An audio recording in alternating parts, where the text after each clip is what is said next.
नमस्कार मंडळी. तर हा ब्लॉग आहे खूप जुना म्हणजे जेव्हा मी लास्ट टाइम गावाला गेली होती लग्नासाठी, तर तेव्हाचा हा व्हिडिओ आहे.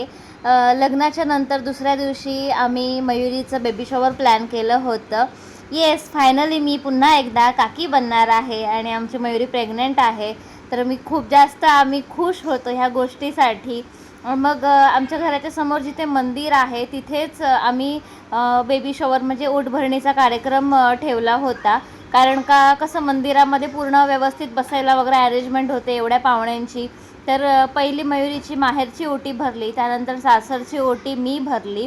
आणि इतकं गावाला ऊन होतं, इतकं गरमी होती, तरी पण गावाला फंक्शन असलं की सगळेजण आवर्जून येतात आणि सगळे लोक खूप दिवसानंतर भेटतात. त्याच्यामध्येच खूप मस्त खुशी भेटते आणि एक छोटंसं गेट टुगेदर म्हणजे भेटणं वगैरे पण होतं.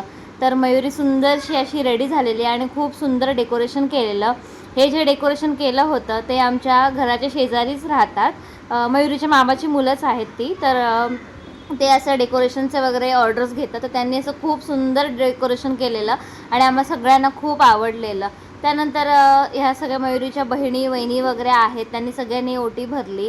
आणि मग आमच्याकडे अशी प्रथा आहे की ओटी भरल्यानंतर ज्या लेडीज ओटी भरायला आलेल्या असतात त्यांना आपल्याकडून फळं आणि असं थोडंसं देतात पिशवीमध्ये. तर ते वगैरे आम्ही साईड बाय साईड आम्ही तेच सगळं करत होतो की त्यांना पण फळं वगैरे आम्ही पिशवीमध्ये भरून देत होतो. ह्या सगळ्यानंतर माझ्या नणंदा होत्या, त्यांनी सगळ्यांनी ओटी वगैरे भरून घेतली. आणि मग प्रोग्राम संपेपर्यंत थोडंसं संध्याकाळ वगैरे झाली. आणि मग त्यानंतर पेढा बर्फी सिलेक्शनची वेळ आली. तर आमच्या मयुरीने पेढा सिलेक्ट केला आहे. आम्हाला मुलगा मुलगी असं काहीच नाही, जे होईल ते व्यवस्थित सुखरूप होऊ दे. पण पेढा काढल्यानंतर स्मरणीचे एक्सप्रेशन फक्त तुम्ही बघत राहा की स्मरणी किती खुश झाली.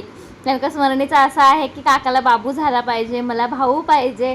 आणि स्मरणी खूप जास्त खुश झाली पेढा काढल्यानंतर. त्यानंतर मयुरीच्या माहेरून ह्या सगळ्या गोष्टी आणल्या होत्या आणि थोड्याफार डेकोरेशनच्या वस्तू आम्ही स्वतः तयार केलेल्या.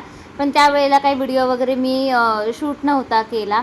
तर असा खूप सुंदरसा बेबी शॉवरचा कार्यक्रम झाला. आणि मग भाऊंचे आणि मयुरीचे मस्त मस्त फोटो काढले. घरामध्ये येऊन सगळ्यांना तिने एकत्र नमस्कार केला, कारण का ती आता तिच्या माहेरी जाणार होती त्यासाठी. आणि मग इथे सगळ्यांचं हसी मजाक वगैरे चालू होतं. आणि फायनली मयुरी तिच्या घरी जायला निघाली आणि मग सगळ्यांना इथे टाटा बाय बाय करून ती तिच्या घरी गेली. हा दिवस आमचा असाच संपला. आणि दुसऱ्या दिवशी मग मी रिटर्न पनवेलला येणार होते. संध्याकाळी लग्न झालं, त्यांची इथे पूजा होती. ती पूजा आम्ही जाऊन प्रसाद वगैरे घेतला आणि असा होता आजचा दिवस. Bye bye.